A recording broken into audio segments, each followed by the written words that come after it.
Good evening, everyone.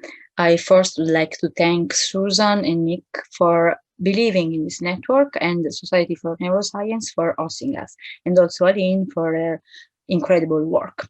Today I will talk about multifunctional compounds that target sigma receptors and the potential therapeutic exploitation, in particularly in the oncology field. I will briefly talk about our sigma-2 receptor ligands and their collateral sensitivity properties, that is, the property to be more active against multi-drug resistant cells compared to the wild-type counterpart. And this is particularly due to the interaction of these sigma-2 receptor ligands with PGP and MRP1 efflux pumps. And then I will talk about metal chelator multifunctional sigma-2 receptor agents with particularly focus on thiosemicarbazone. Our relationship with sigma receptors became serious in 1996 when we first produced PB28. This compound with its preliminary data seemed very high affinity for sigma receptors, and later investigations showed how the compound is subnanomolar affinity for both sigma receptor subtypes, selective for these subtypes. It has in vitro cytotoxicity in a series of cancer cells, and it is a sigma-1 receptor antagonist and a sigma-2 receptor agonist. Last April, the compound surprised us with an activity against SARS-CoV-2 in vitro, 20-fold higher than the activity of hydroxychloroquine, surprising all of us in the sigma receptor field with this big activity against the SARS-CoV-2 strains. So for these properties, PB28 has been our lead compound, and it served for the development of different series of sigma ligands. We changed during the years the hydrophobic portion, the linker, and the basic moiety, and we produced several classes of compounds, and some of these compounds were characterized by a particular property, that is the collateral sensitivity I talked about. So when we were screening these compounds in cancer cells and resistant counterpart cells, we saw that the compounds are characterized by a higher activity in the multi-drug resistant cells, more than the activity in the wild-type counterpart. If we want to measure the collateral sensitivity property of the compound, we use the selectivity ratio. It is the ratio between the EC50 of the compound in the parental cells compared to the on the EC50 of the same compound in the multi-drug resistant cells that derives from the same parental cells. Therefore, if the compound has a selectivity ratio higher than 1, the compound is a collateral sensitizer. If it is less than 1, of course, it is not, and it has a higher activity in parental cells than in the MDR cells, as most of the compounds. If the compound has a selectivity ratio higher than 2, it is considered a collateral sensitivity promoting agent. There are different hypotheses that account for collateral sensitivity. The main hypotheses are the increase of reactive oxygen species exerted by the collateral sensitizer, or increased sensitivity to the changes in energy levels of the cells. Another hypothesis is the extrusion of endogenous substrates that are essential for cell survival. The other hypothesis is that the compound exerts a plasma membrane perturbation. For the three first hypotheses, involvement of ABC efflux pumps is taken into account, because if the compound interacts with the P glycoprotein, that is called PGP, as a substrate, it is actively effluxed by the pump, and this leads to a consumption of ATP. So the compound activates a futile ATP cycle and increase in ROS production. If the compound modulates the multi-drug resistance associated protein 1, MRP1, it can lead to an extrusion of glutathione, and this leads to a dysregulation of the redox state of cells. Both these actions have an important impact on cells viability.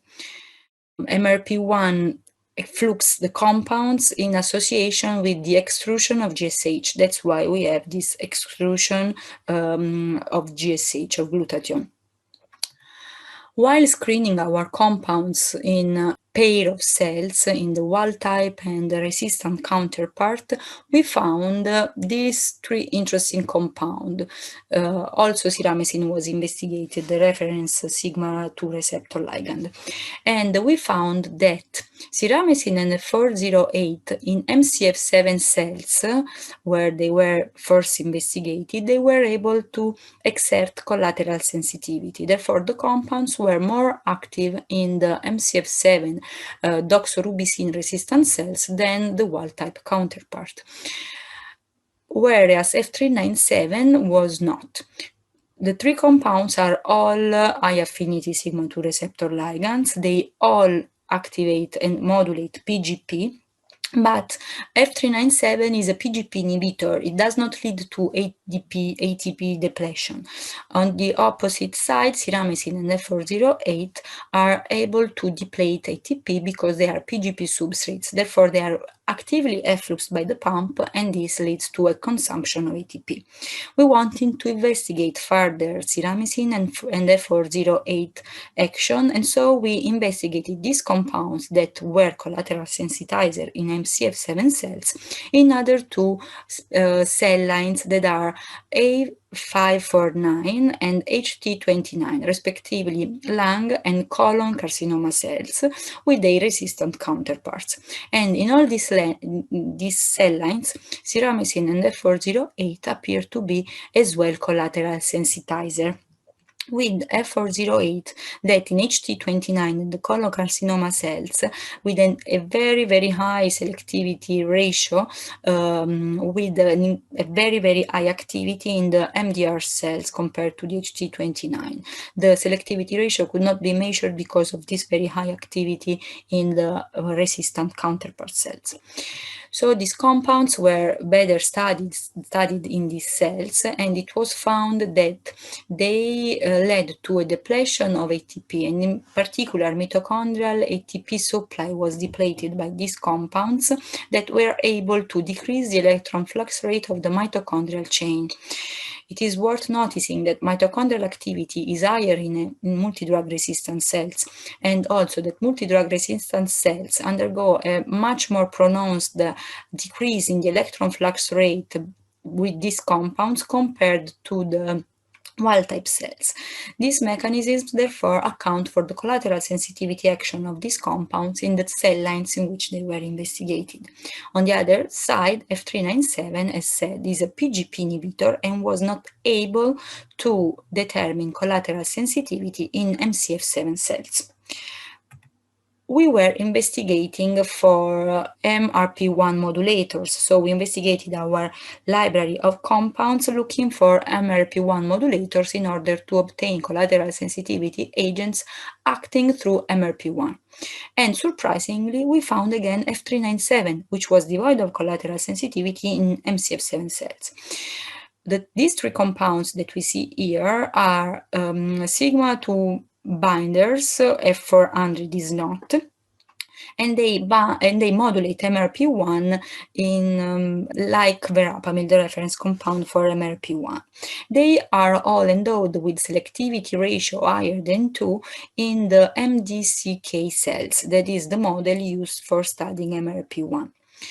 We next check for the MRP1 expression, endogenous expression in various cell lines, and we saw how there is a correlation between the expression of MRP1 and the basal levels of glutathione in these cells. Higher is the expression of MRP1, higher is the level of glutathione in the cells, the basal level.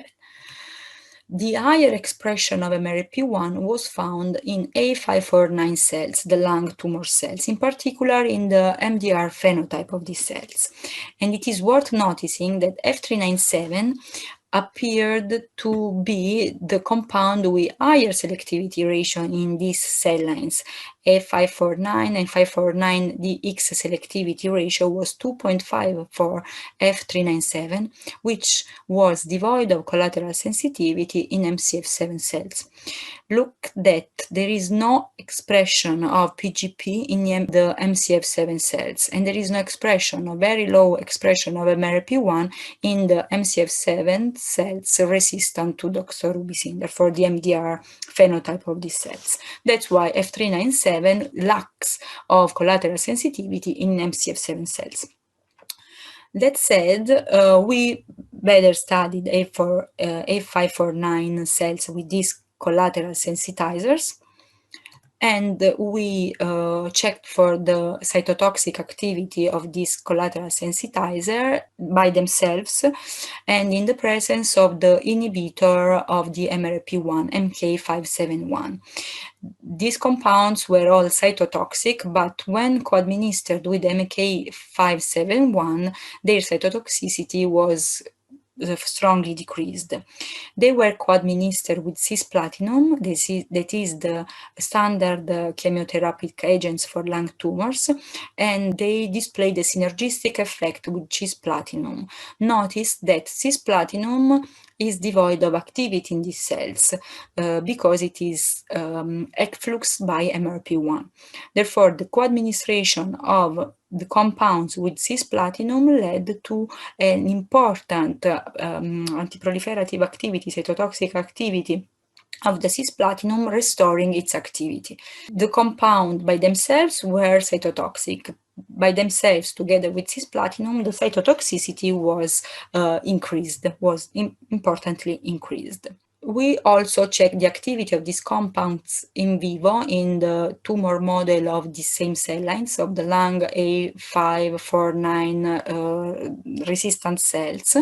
We could do that only for F397 and F421, that are the sigma-2 binder MRP1 modulator compounds, because F400 could not be solubilized in an in vivo compatible solution. And the results that we have from the in vivo study are consistent and well correlates with in vitro findings that show how the two compounds by themselves are cytotoxic. In this case, they reduce tumor volume. They are synergistically active with the cisplatinum, that by itself it's almost inactive in these compounds, in these cells, A549 doxorubicin resistant cells. So there is this good correlation between the in vitro and in vivo activity of these compounds in these resistant lung tumor models with lower dosages needed in vivo.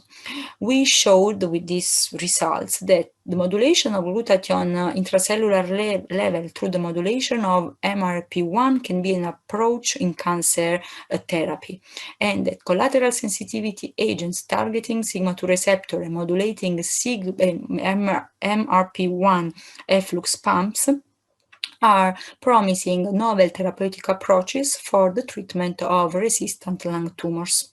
We push the concept of multifunctional agent further, connecting the sigma-2 ABC pumps pharmacophore to the metal chelator portion. This strategy aims to connect the sigma-2 targeting, therefore exploiting the sigma-2 mediated cytotoxicity and the targeted delivery, with the ABC efflux pumps pharmacophore that aims to exploit either the collateral sensitivity property of these ligands or to circumvent the ABC efflux pumps resistance, together with the metal chelation, where chelating metals such as iron and copper that are important for the redox state of cells leads to an alteration of the redox state of cells. All these activities together would emphasize the anti-tumor activity of the compounds with anti-tumor agents in resistant cancer. As showed last year, we produced with this aim compounds of the thiosemicarbazons classes and of the pyridine-pyranones classes. In the thiosemicarbazons, we found good sigma-2 and PGP modulators, so compounds with high affinity for sigma-2 receptors, and these compounds were metal chelators. On the other side, pyridine-pyranones were not good sigma-2 binders, although they chelate metals anyway. And through structural affinity relationship studies in this class of molecules, we correlated the poor sigma-2 receptor affinity to the high hydrophilicity of these compounds. Therefore, we produced more hydrophobic or less hydrophilic molecules in the classes of salicylamides and their corresponding bicyclic frozen structure that are the isoquinolinones, in a strategy that has been already shown to be successful for sigma-2 receptor ligands. These novel classes of metal chelator multifunctional sigma-2 receptor agents have given preliminary results of high affinity for sigma-2 receptor, and we are looking for the other properties nowadays. The class that gave so far the most satisfying results is the class of the thiosemicarbazons. As shown last year, the compounds that target sigma-2 receptors with the sigma-2 receptor binding moieties as PS3 and MLP44 that are also PGP modulator are, and together with ACT01, that is the thiosemicarbazone lacking the sigma-2 receptor targeting moiety, gave these results, that the thiosemicarbazons do not need the sigma-2 targeting moiety in order to be cytotoxic. But the presence of the sigma-2 receptor moiety activates diverse cytotoxic pathways, and that the targeting of sigma-2 receptors reduces the toxicity in vivo of these compounds.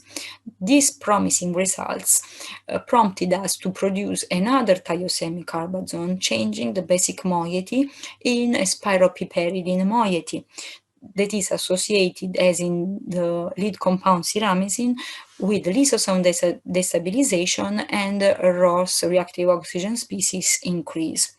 This compound named FA4, that is under submission for publication now, has higher affinity for sigma-2 receptors compared to the other thiosemicarbazone targeting sigma-2 receptor, is more cytotoxic in a panel of pancreatic tumor cells compared to the other thiosemicarbazons, and less cytotoxic in the normal pancreatic cells. It is highly cytotoxic in the aggressive PANC1 cells. This is particularly important because this cells is very aggressive, and these cells are very aggressive and eventually develop resistance to gemcitabine, that is the standard treatment for pancreatic tumors.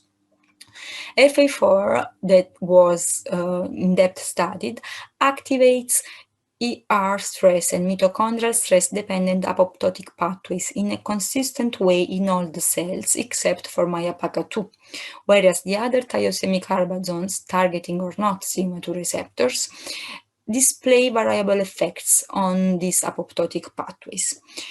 Also, we showed through these studies in which we compared the different compounds in diverse cells that the diverse cells have diverse sensitivities to the apoptotic pathways activated by these ligands. These compounds were also tested in vivo in preclinical pancreatic tumor models. MLP44 and PS3 were shown last year, and they were studied in a KP02 tumor model. More important and interesting are the results with FA4, which was studied in the same aggressive cell lines, that is the PANC1 tumor. So we created this preclinical tumor model of PANC1 tumor cells in which the compound appeared to be more potent than gemcitabine in vivo with a low concentration. Higher concentrations are able to reduce much more tumor volume, and also the compound appeared not to give signs of toxicity in the studies that we have developed. Therefore, thiosemicarbazons are, summarizing the results with thiosemicarbazons, we have shown that these compounds are highly cytotoxic in a variety of cells, not just pancreatic, but also lung and breast tumor cells appear to be very sensitive to these sigma-2 targeting thiosemicarbazons. These compounds are active in preclinical models of pancreatic tumors. They are less toxic than the pure metal chelator ACTO1, supporting that the presence of the sigma-2 targeting delivery moiety is related to a higher concentration of the compounds in tumors tissues. And this is an important result, that these compounds are cytotoxic in pancreatic 1 cells, in PANC1 cells, that are the aggressive cells that I've talked about, that eventually develop resistance to gemcitabine. In these same cells, other pure sigma-2 receptor ligands, devoid of the metal chelation portion, and the pure metal chelator, therefore devoid of the sigma-2 targeting portion, were shown to be inactive. Only these multifunctional thiosemicarbazone have shown to be active in this model of aggressive cells. These results together show that the combination of this action in the multifunctional sigma-2 receptor agents are a promising strategy for pancreatic tumors. Concluding the talk, I've shown how sigma-2 ABC pumps modulators can induce collateral sensitivity. If we insert a metal chelation portion in these compounds, we may increase the cytotoxicity in aggressive tumors where other strategies have failed. If we target sigma-2 receptors, so the targeting of sigma-2 receptors with the multifunctional agents may lead to a more specific tumor delivery. All these results together show that these multifunctional agents can be a promising strategy for the treatment of resistant or aggressive tumors.